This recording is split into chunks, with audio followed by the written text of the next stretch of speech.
Good morning, everyone. In this lecture, I'd like to talk with you about how to synthesize sources. The reason for this is that your third essay has asked that you use at least two external sources to support your argument. In effect, that essay is asking you to synthesize sources. So let's take a look at what synthesis means, and then let's start to think about how we can synthesize. Basically, a synthesis paper is one that asks you to draw on two or more sources and is asking you to do at least two things with those sources. One is to use them both and infer a relationship between them, or two is to combine those sources in order to arrive at a greater understanding of the topic that they are discussing. In other words, synthesis is the backbone to writing a research paper.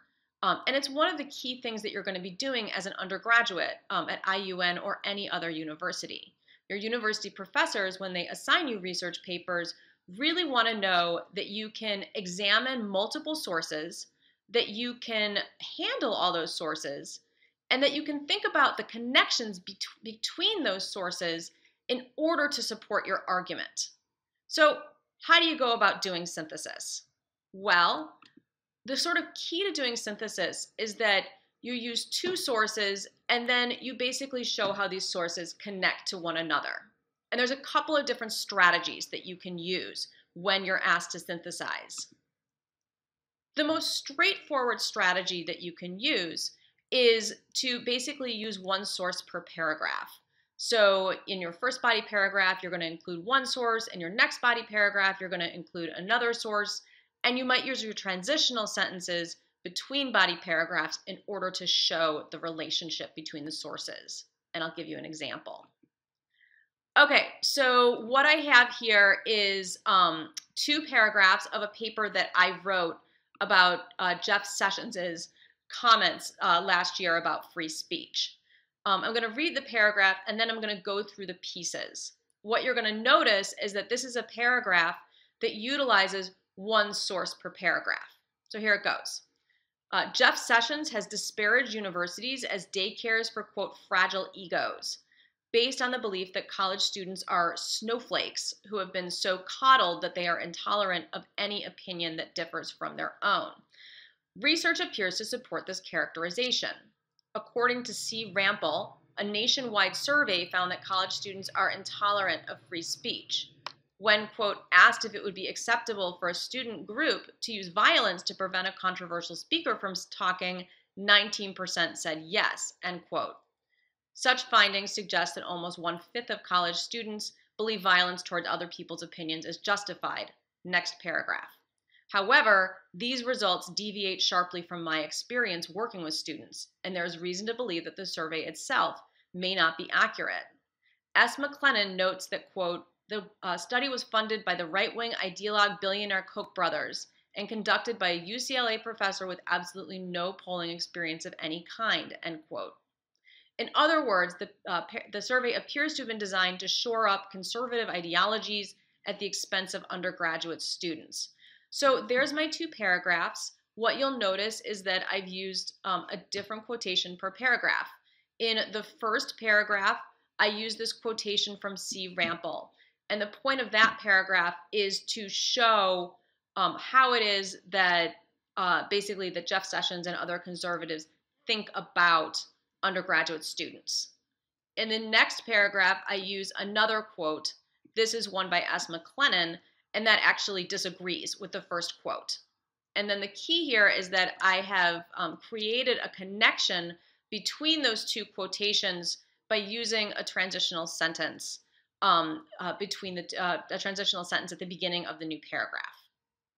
All right, so using one quotation per paragraph is a perfectly acceptable way to write a synthesis paper, but it is not the only way. There's actually other strategies that you can use. So in addition to citing one source per paragraph, you can actually cite multiple sources within one paragraph. In this case, what you might have is a paper structure that looks something like what I have on the right-hand side. You might have an introduction. In your first body paragraph, you might discuss, let's say, two sources in relation to each other. In your second body paragraph, you might discuss one source. In your third body paragraph, you might discuss three sources in relationship with one another. Now, when we use two sources in the course of a single paragraph, we have a few ways in which we can do this. So there's basically three basic strategies for synthesizing sources within one paragraph. One is you can put together sources that agree with one another. Two is you can put together sources that disagree with one another. Or three, you can put together sources that build upon each other's ideas. And I want to show you how each one of these strategies works. Okay, this slide shows you the strategy where you have two sources in a paragraph that agree with each other. And what you can see is that I've highlighted one source in red, the next source in blue, and then the connection in green. And I'll go ahead and read you this paragraph, and then we'll break it down. All right, here's what it says. Despite its overwhelming success, Carly Rae Jepsen's music video, Call Me Maybe, earned less than stellar reviews from critics. Michael Wood condescendingly finds the song, quote, Disney-ish, family-friendly, and immature. Similarly, Rachel Sim laments that the song's, quote, sparkly sugar trail seemed to melt as her young fan base moved on to the next radio banger, end quote. For both reviewers, Call Me Maybe was an immature video that could only appeal to immature teen fans looking for someone to empathize with their childish forays into puppy love and quick heartbreak. I disagree with this reading of the video, for it overlooks Jepsen's clever critique of how mass culture represents heterosexual desire. All right, so let's break down the way in which I put these quotations together. First is I had a transitional sentence at the beginning of the paragraph, and that transitional sentence introduced the first quote, which is by Michael Wood. Then I needed to introduce a second quote. I found this quote from Rachel Sim that was very, very similar to the Michael Wood quote, so I included that there to add more evidence to my point that there were multiple reviews that were kind of tepid about Carly Rae Jepsen's video. And then, and here's the key, I connected those two quotes together. And I did it in two ways. One, I used a connection strategy word, the word similarly. I might have also used the term in addition, also, second, something along those lines. Then after that, I included a sentence of explanation that shows how these two quotes fit together. In other words, I sort of summarized the gist of what those two quotes were getting at. So ultimately, this paragraph is combining together two different sources. It's actually packing them together into one big quotation sandwich. All right? So that's two sources that agree with one another within a single paragraph.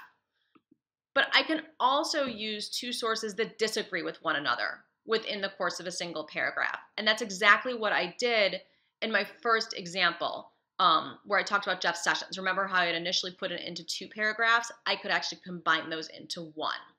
Here's what it would look like. First of all, we have the first sentence where I make the point that Jeff Sessions thinks that college students are snowflakes who can't tolerate opinions other than their own. Here's how I use the quotes. As C. Rampel explains, a nationwide survey found that college students neither understand free speech nor how to respond to it appropriately. When, quote, asked if it would be acceptable for a student group to use violence to prevent a controversial speaker from talking, 19% said yes, end quote. That is, 20% of college students today believe violence is a justifiable response to differences of opinion. Yet, the survey results do not match my experience of teaching undergrads. A recent examination of the survey itself helps explain this disconnect. S. McLennan observes that, quote, the study was funded by the right-wing ideologue billionaire Koch brothers and conducted by a UCLA professor with absolutely no polling experience of any kind, end quote. In other words, the survey was politically motivated, inaccurately run, and ultimately invalid. All right, so let's break down how I connected these two disagreement quotes. First, I include the one quote that's from C. Rampel. And one thing you'll notice is that I actually embedded this quote into a quotation sandwich. That's why I have a little bit of meta commentary following the quote.